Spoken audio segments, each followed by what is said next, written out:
ago. So I feel very honored. And young. Well, I started out at a very early age with Disney and worked with them for 17 years.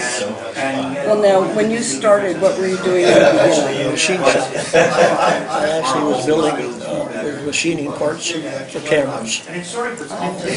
Wow.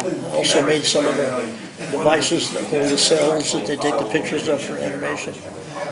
So that's your way out. Did a few things like that. Did you ever see yourself as actually going on to create a person someday when you started out in that field? Actually, the way it came about, it was kind of a weird deal. Mr. Brody, who was my boss, he always kind of got the little extra jobs that had to be special. And I never stopped and realized it till later. And so he told me to go up I went up to his office one day, called me up, and they had started the Lincoln head. They'd given it to the engineering department. Well, I, of course, wasn't in engineering. And so he told the chief engineer, he says, bring in what you've got on the Lincoln head. All he had done is establish 2 side plates and a jaw pivot in 2 months. And he told them to bring all the stuff in they had on Lincoln's head. And he took it out of the chief engineer's hand, turned around and handed it to me, and he said, here, Gladish, go down and build it. And you did. And I did. Yeah.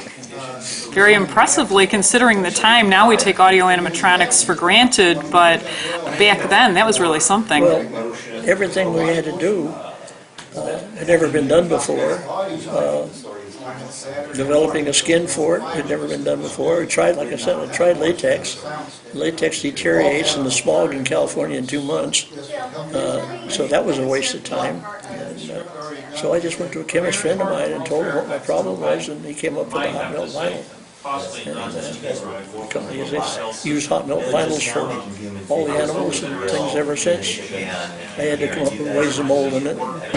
And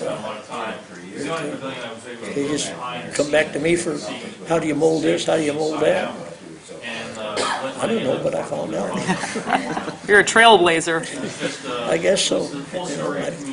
At the time, I didn't think about that. All I thought about was get up in the morning and be happy going to work, because it was like going into a big hobby shop. You know, because you look forward to what challenges have you got today.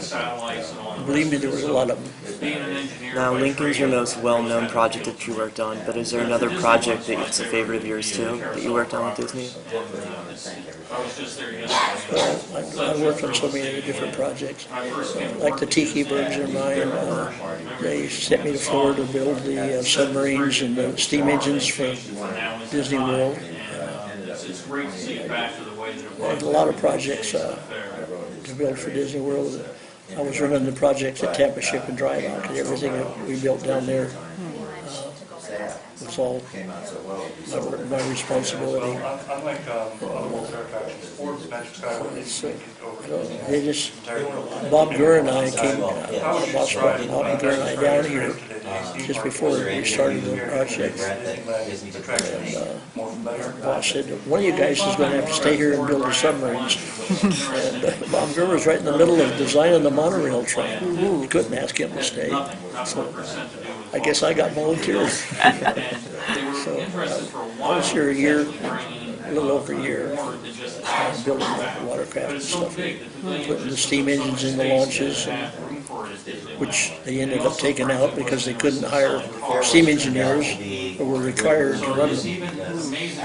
That's where the law reads, so they had to take them all out and put diesel in their place. I don't know what they did with all the steam engines. We had them in all the launches. Wow. We built the submarine fleet. And I don't know, I built a paddle wheel for the big thing, and I guess I had about 15 to 20 projects going at one time. And then they bought 2 locomotives from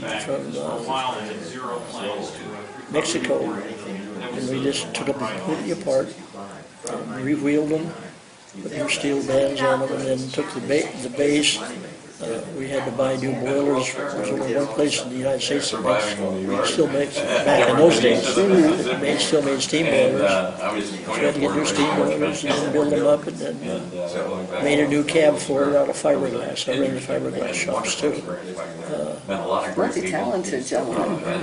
Well, the submarines, if you stop and think, they're all fiberglass.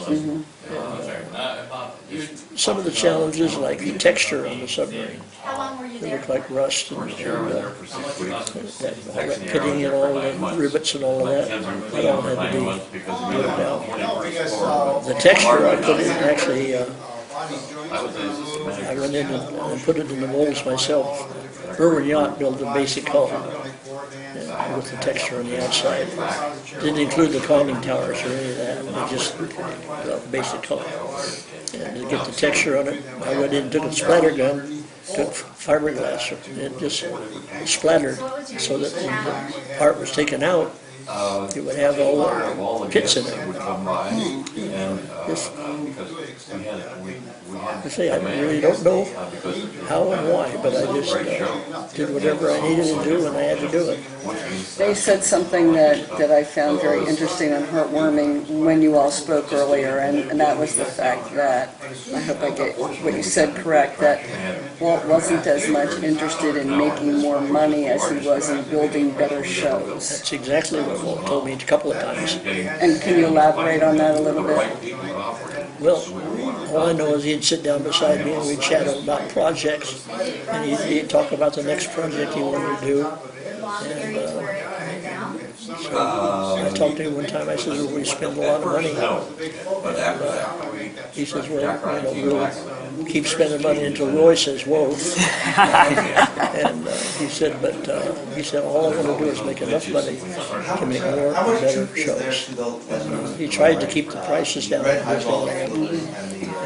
In fact, I've still got some of the old original books, the little booklets with all the tickets in it. Oh, yeah. I got me several of them that are unused, and a few other souvenirs.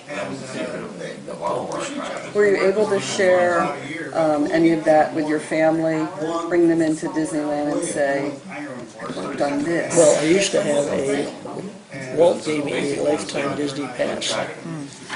Eisner took it away from me. Yeah, so it's been like 32 years. I wouldn't come back to Disney.